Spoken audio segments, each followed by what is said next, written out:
Creativity is an addiction. It's there. It's always knocking on your door. When it's not there, you're going, what am I going to do? I need my creative fix. Well, you got to learn to understand it. You've got to learn to love it, to listen to it. Unplugged because we will always say yes to creativity. Totally Uncut because we all make mistakes. So turn it into a tool. This is Arroe Unplugged. Do you ever have one of those days where you just don't know where to go? Or as I say, do you ever have one of those days where you just don't know where to grow? How about that? How about if we sip on some coffee? Oh my God, I love coffee. I love it when it's got vanilla in it. Not a fancy drink, just something about that vanilla says, good morning. There's just so much for each and every one of us to talk about. And sadly, when it comes to transparency, much of it is based on opinion. There's too much of that flying freely on social media. Why would the choice be to participate?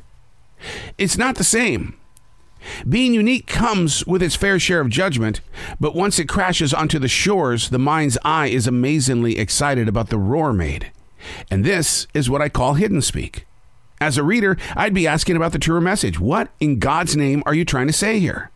Not wanting to use your writing space as a public platform is a choice. But as the reader, I'd still be asking about the source of influence.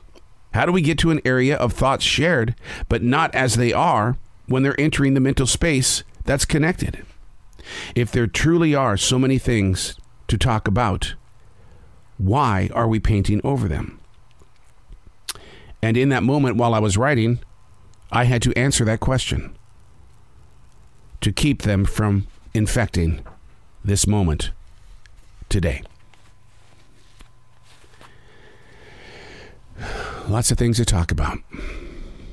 Much of it is nothing but opinion. And I think we're all a little bit tired of other people's opinions.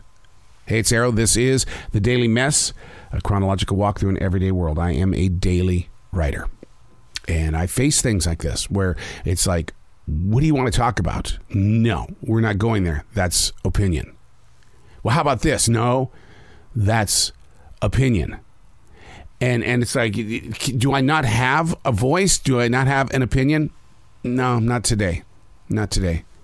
Because there's too many other opinions flying freely on the social media networks. This is The Daily Mess. Possibility, turning it into actuality, the power of ability. It always rests on choice.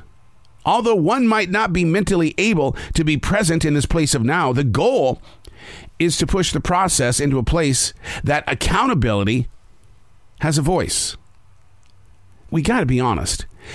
Every one of our minds are overflooded with too much content right now.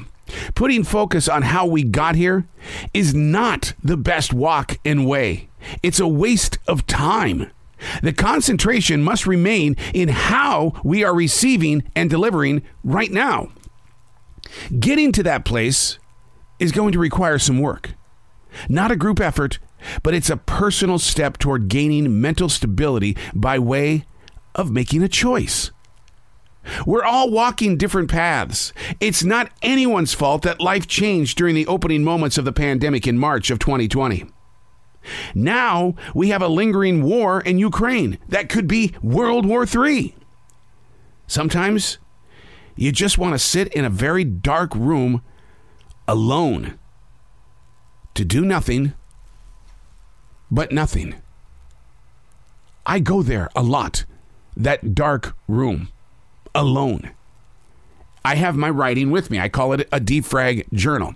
It's not that I am depressed, but what I'm trying to do is digest what is going on, what I have no control over. How can I find my focus? Before I go into my essential job, I do a thing called a transition walk, where I'm not in this studio. I am not the person that goes to the movie premieres. I am not anybody but who is going to be as that essential worker. I don't need to carry the weight of the world with me. And like I said in the very beginning, it requires work. It requires awareness. And you've got to be mindful of where you are. And you may not like where you are, but you've got to accept where you are. And that's difficult to digest because we want to run away. We want to feel great. We want to be one of the cool people.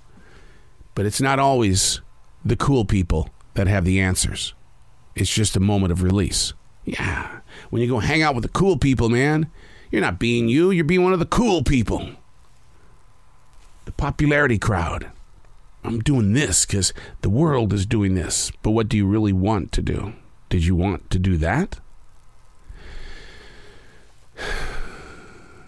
We could talk about Will Smith if you want to, but I really don't. We could talk about Chris Rock and why we feel this need as comedians that we have to bash others in order to gain access to a laugh. I don't understand.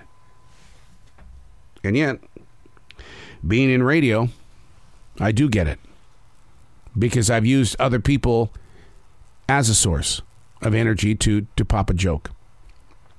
I remember one time that there was a baseball player for the Oakland A's that was collecting pictures of dogs because he was just trying to bring unity to all of his fans and followers. I want pictures of your dogs. I just want to see your dog. And on the air I said, well, I'm going to send him a picture of the mayor. Doesn't seem like it would harm anybody, right? Until the mayor physically called me. And the mayor said, I got into office because of 54% of the people of this city, this very city that you're broadcasting in, they voted for me. So when you tell people that you're going to send a picture of a dog and the picture is the mayor to an Oakland A's baseball player, you just bashed 54% of this city. But go about your day. Do what you need to do. I just wanted you to know that what you said by way of trying to create a joke, 54% of the people aren't laughing, buddy.